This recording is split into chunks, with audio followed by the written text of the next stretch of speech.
সকল আপোনালোক ইতিমধ্যে অৱগত যে ভাৰতীয় জনতা পাৰ্টিৰ কেন্দ্ৰীয় সংসদীয় বোৰ্ডে যোৱাকালি অনুষ্ঠিত হোৱা বৈঠকত এই নিৰ্বাচনত ভাৰতীয় জনতা পাৰ্টিয়ে প্ৰতিদ্বন্দ্বিতা কৰিবলগীয়া 89টা সিটৰ ভিতৰত 88টা সিটত নিজৰ প্ৰাৰ্থী ঘোষণা কৰিছে।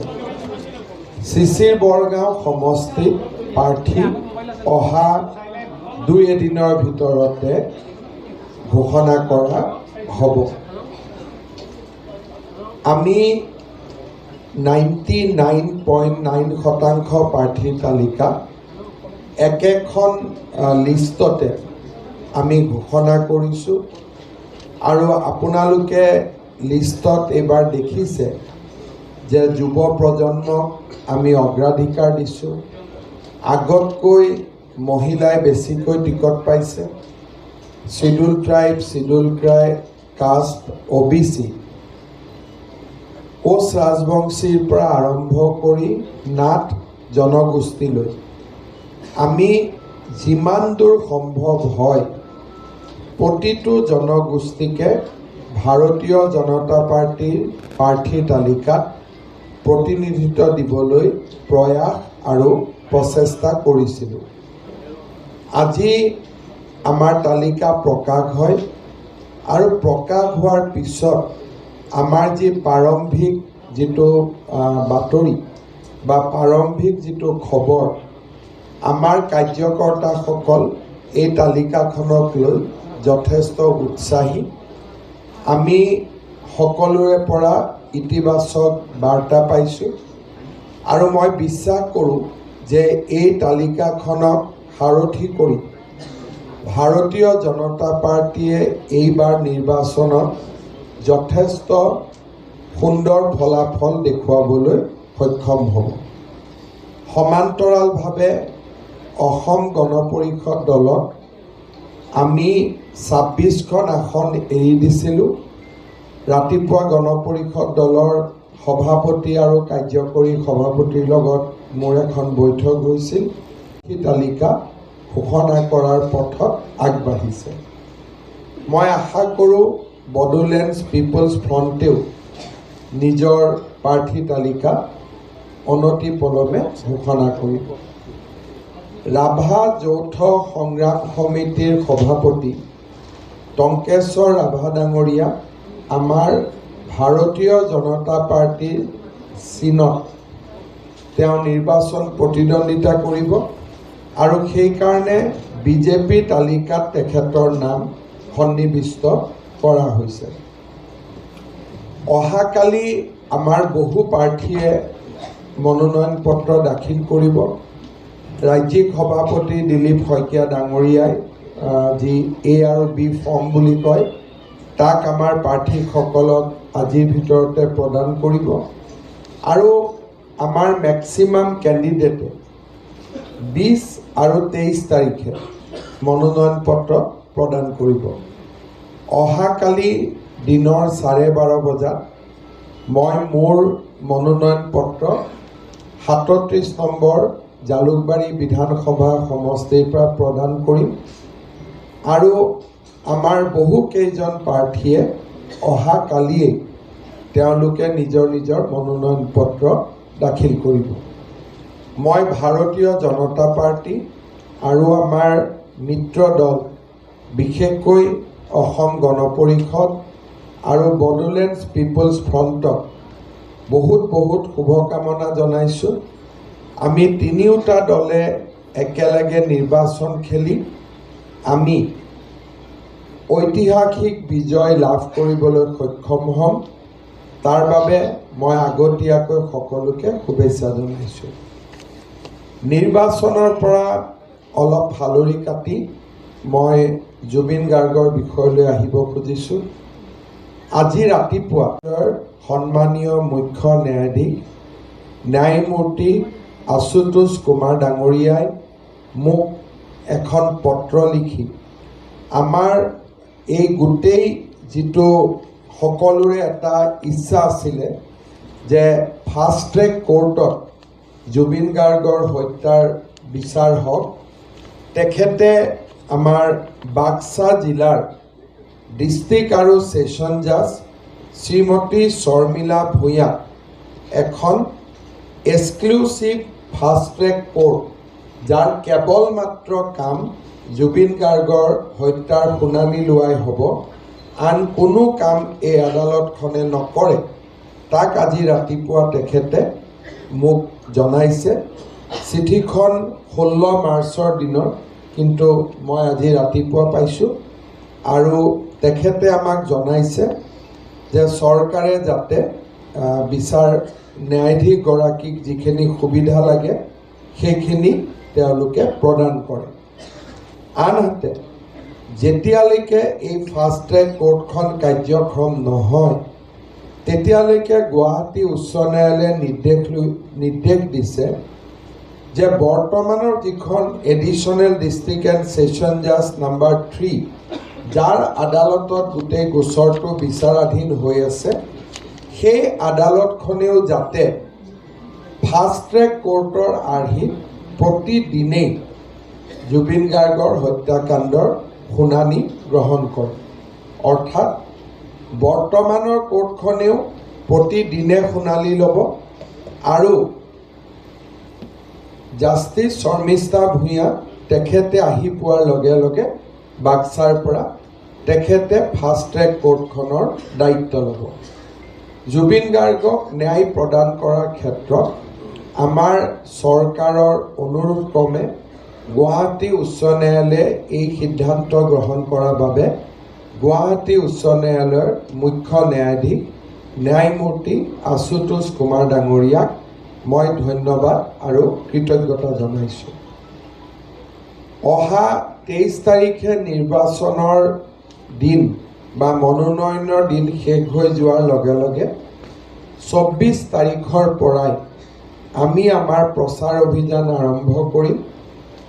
আমাৰ প্ৰচাৰ অভিযানত ভাৰতৰ প্ৰধানমন্ত্ৰী নৰেন্দ্ৰ মোদী ডাঙৰীয়া, দেশৰ গৃহমন্ত্ৰী অমিত শ্বাহ ডাঙৰীয়া আৰু আমাৰ ৰাষ্ট্ৰীয় সভাপতি নীতিন নবীন ডাঙৰীয়াৰ উপৰিও আন বহু কেইজন ৰাষ্ট্ৰীয় নেতাই অংশগ্ৰহণ কৰিব। অসমত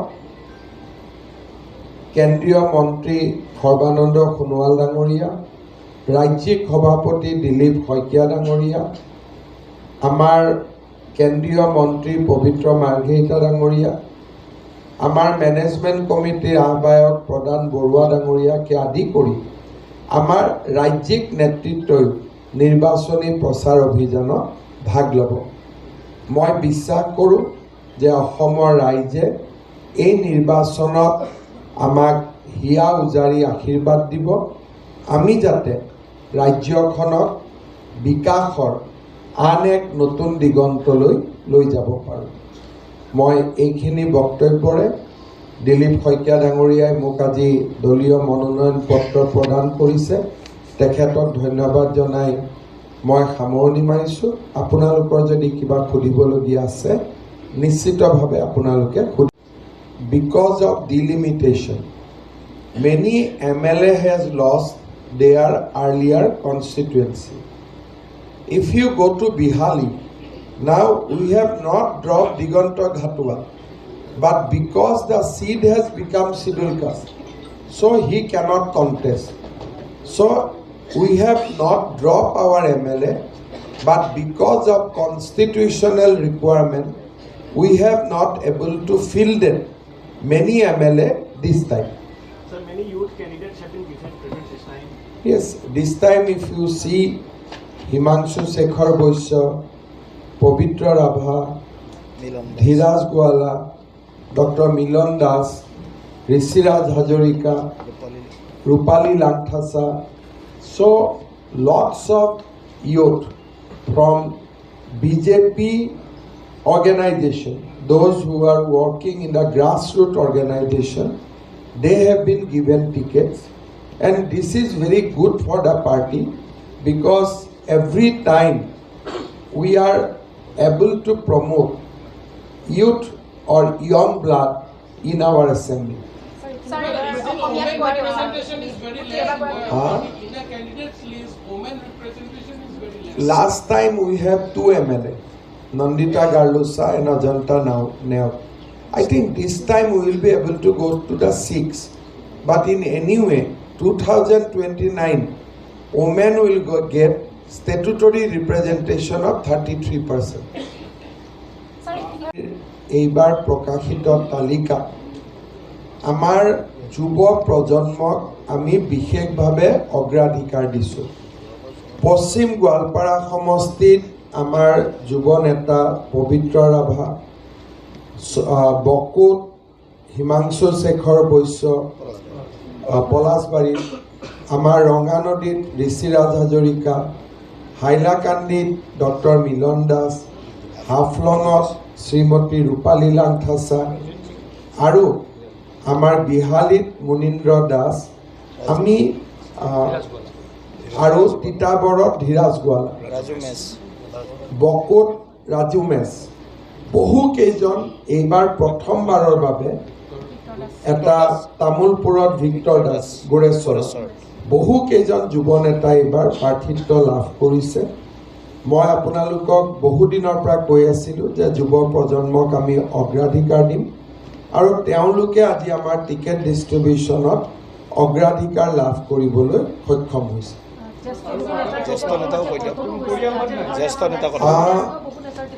জ্যেষ্ঠ নেতা এইবাৰ বহু কেইজন জ্যেষ্ঠ নেতাই টিকেট পাইছে। ভাৰতীয় জনতা পাৰ্টীৰ জন্ম লগ্নৰ পৰা জড়িত মৃদুল দত্ত, প্ৰফেচাৰ মৃদুল দত্ত, তেখেতে দেৰগাঁৱত টিকট পাইছে। আমাৰ জন্ম লগ্নৰ পৰা জড়িত বিজয় গুপ্তা, তেখেত আমাৰ চেণ্ট্ৰেল গুৱাহাটীত টিকেট পাইছে। আমাৰ ৰাজ্যিক সাধাৰণ সম্পাদক তিনিওজনে, দীপ্লুৰঞ্জন শৰ্মা, পল্লৱ লোচন দাস, পুলক গোহাঁই, তিনিওজনে এইবাৰ মনোনয়ন পাইছে। আমাৰ মহিলা মৰ্চাৰ সভাপতি নীলিমা দেৱীয়ে মনোনয়ন পাইছে। অৰ্থাৎ বাজপেয়ী ভৱনত দিনে নিশাই পৰিশ্ৰম কৰা সভাপতি ডাঙৰীয়াৰ নেতৃত্বত কেইবাগৰাকীও ব্যক্তিয়ে এইবাৰ দলীয় মনোনয়ন পাবলৈ সক্ষম হৈছে। সেই হিচাপৰ পৰা বিজেপিৰ ৰেংক এণ্ড ফাইলৰ প্ৰথমবাৰ ইমান পুৰণা মানুহে টিকেট পাইছে। আমাৰ দলত ইউজুৱেলি আমি কাৰো খুব প্ৰয়োজন নহ'লে আমাৰ পৰিয়ালৰ ইজনক সিজনক আমি টিকট নিদিওঁ। ৮৮টা ছিটত গোটেইকেইজন ব্যক্তিকে আমি টিকট দিছোঁ, যিসকলে আমাৰ গ্ৰাছৰুট পৰ্যায়ৰ পৰা কাম কৰি ওলাই আহিছে। শিশিৰ বৰগাঁৱৰ নমিনেশ্যনটো আমি কালি বা পৰহিৰ ভিতৰত ঘোষণা কৰিম। নতুন ছিট আৰু নতুন ছিট কাৰণে আমি অলপ কেলকুলেশ্যন কৰিবলগীয়া হৈছে। চব ভাৰতীয় জনতা পাৰ্টীৰ গোটেই কথাটো হ'ল যে আমি গ্ৰাছৰুটক টিকট দিয়া। যদি কোনোবা আমাৰ পৰিয়ালৰ টিকেটো পায়, তেওঁলোকে কাম কৰা মানুহে টিকট পাব, পৰিয়াল বুলি টিকট নাপায়। আজি যদি কাৰোবাৰ ল'ৰা ছোৱালী বা পৰিয়ালে গ্ৰাছৰুটৰ পৰা কাম কৰে, সি এটা বেলেগ। কিন্তু ৮৮টা ছিটত আমাৰ কোনো ধৰণৰ কাৰো ৰিলেটিভো ইয়াত নাই।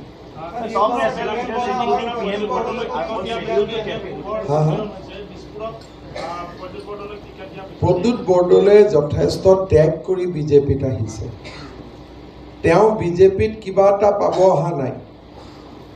তেওঁ এজন প্ৰেজেণ্ট MP, আৰু এই MP জনে আমাৰ অনুগ্ৰহত হোৱা MP নহয়। তেওঁ নিজে MP হৈছিলে। ৩.৫ বছৰ তেওঁৰ কাৰ্যকাল বাকী আছে।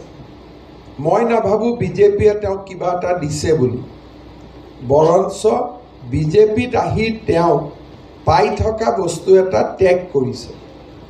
সেইকাৰণে আমাৰ কোনো কাৰ্যকৰ্তাই, আজি মই দিছপুৰৰ আমাৰ পাৰিষদসকলৰ লগতো বহিছোঁ, খুব সুন্দৰভাৱে আমাৰ প্ৰতিগৰাকী কাৰ্যকৰ্তাই প্ৰদ্যুৎ বৰদলৈক সহযোগিতা কৰিব, আৰু তাত মই কোনো ধৰণৰ শংকা আৰু সন্দেহ দেখা নাই।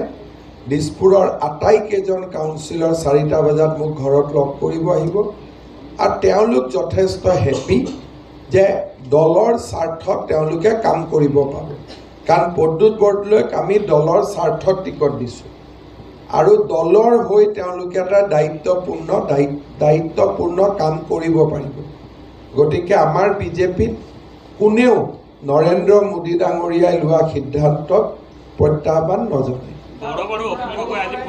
খনলৈকে নমিনেশ্যন উইথড্ৰ নহয় সেইদিনাখনলৈকে আমি নিজেও নাজানো যে তেওঁলোকে কি কৰিব আজিও এটা কথা ক'ব কালি এটা কথা ক'ব কিন্তু মই নাভাবোঁ যে আজিৰ দিনটোত এতিয়া কিবা এলায়েন্স কৰিলেও নকৰিলেও তাৰ প্ৰাসংগিকতা আছে বুলি কাৰণ 20 দিন সন্মুখত ইলেকশ্যন আছে সিংগল ফেজৰ ইলেকশ্যন কোন কাৰ সমষ্টিত যাব পাৰিব এবাৰতো কোনো যাব নোৱাৰে যাৰ সমষ্টিত ইলেকশ্যন আছে সেইকাৰণে আজিৰ দিনত এলায়েন্স হোৱা আৰু নোহোৱাৰ মাজত কোনো পাৰ্থক্য নাই কিন্তু আমি তেওঁলোকক শুভেচ্ছা জনাম কংগ্ৰেছক যেনেকৈ ভাল কৰি পাৰে তেওঁলোকে ইলেকশ্যন খেলক আৰু আমিও বিচাৰোঁ যে বিৰোধী দল এটা থাকক কিন্তু আজিৰ দিনত মানুহে বিৰোধী দলটোক ৰাখিবই খোজা নাই আজিৰ দিনটোত কংগ্ৰেছক যে ভোট দিব মানুহে মোৰ মনত সন্দেহ আছে